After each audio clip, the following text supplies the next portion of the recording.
Hello everyone, welcome, or maybe welcome back. Today I'm coloring this line art of North, and I'll be telling you all about them while I do. North is the apprentice to Captain West, and the main character of the Cloud Ship. Actually, I can't really talk about North until I introduce the ship itself. It's called the Surrender, and it's been around for about 1,300 years, give or take. Anyway, this ancient ship was created by a powerful witch, and when he grew old, he created an apprentice from vat of potion.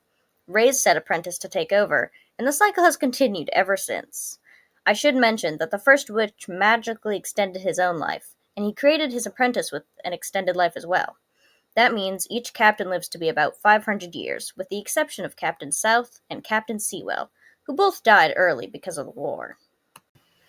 The ship flies around from planet to planet, picking up people who are lost, in search of something, or to bring them where they need to be.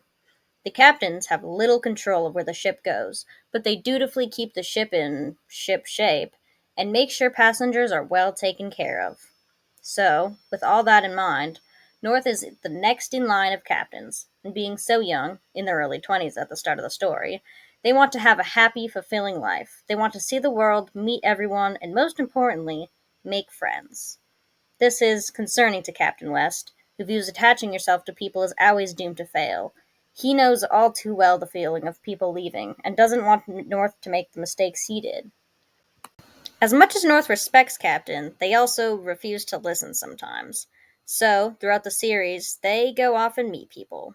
In making these connections, however, North comes to realize Captain wasn't completely wrong. Life does hurt sometimes. North is a fast learner and quite optimistic, but they don't know as much as they think they do because of a general lack of experience. They're also very trusting of people and try to see the best in everyone. For example, when Saber first boards the cloud ship, she's ready to fight and pickpocket her way back to her old city. But North offers their hand in friendship anyway, believing that nobody can be truly bad.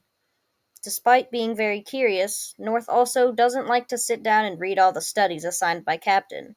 They prefer to learn by going out and experiencing things, and actually talking to people. So, whenever the cloud ship lands, they try to explore as much as possible before they take off again, sometimes getting into sketchy situations along the way. It's time I talked about the universe North lives in.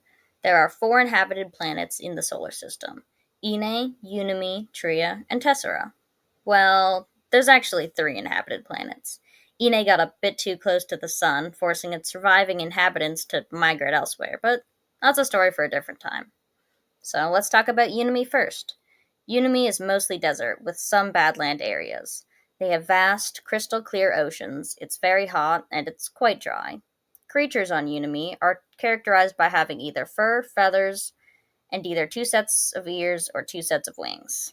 People on the planet live in cities of clay brick houses, usually near the ocean since rivers are scarce. And though everything is mostly shades of beige, spring on Eunomy is incredibly beautiful and full of life, making it a pretty popular destination that time of year.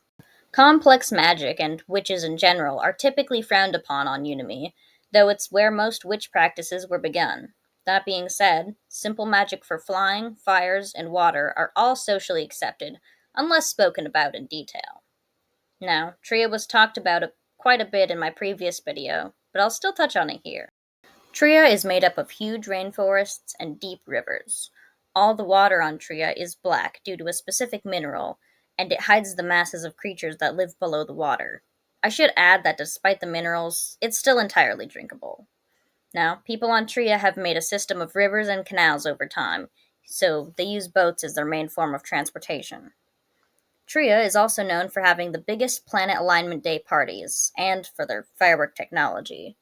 Magic there is common and accepted, though the largest populations of witches live in villages away from the general public. A ways away from Tria is Tessera. Tessera is the furthest from the sun, and therefore the coldest. It's also tidally locked, meaning the planet doesn't spin, one side always being night, and the other side always being day. I should add that people are only known to live on the light side of the planet, for now at least. Resources, such as trees and stone, are common, so homes are made of just about anything. The material isn't important to those on Tessera, but the thickness of the walls is. People make buildings very thick to keep out the cold because, well, it's always cold, and huge, dark clouds often form. When it's cloudy and dark, the huge monsters of the dark side of the planet wander to the border areas, snapping up livestock and anyone unlucky enough to be out and about. The destruction that comes with the darkness has created lots of superstition over time, so Planet Alignment Day on Tria is known as the Shadow Day on Tessera, and is generally considered unlucky. Maybe sometime in the future I'll make a more in-depth breakdown of each planet, but that's all for now. For the final section of this video, I wanted to talk a little bit about North's pet, Herbert. Herbert is a flying cat with 4 wings. His fur is chalk white, except the wings, which are usually sky blue, but they sometimes shift to match his environment. Herbert was found by North when they were very young and first visiting Tria.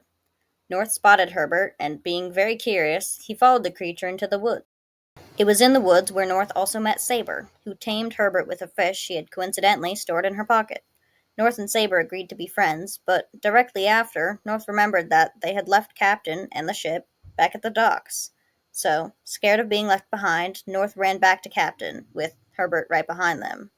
North asked to keep Herbert upon returning to the ship, and the rest is history. Now, the amount of lore the Cloudship universe has is kind of absurd, and I have enough of it laid out that I could just finish the comic without any problems, but I love writing too much to stop now, and there's still so much to explore. The drawing I've been working on for the duration of this video is a drawing of North, by the way, and I love how it turned out. The colors, the composition, everything looks so nice and suits their character. So, without further ado, here's the finished product. Anyway, I hope for more people to join me someday as I keep fleshing out this universe and bringing it to life. So, if you want more of the Cloudship, feel free to subscribe. That's all for today, though. Goodbye, everyone, and smooth sailing.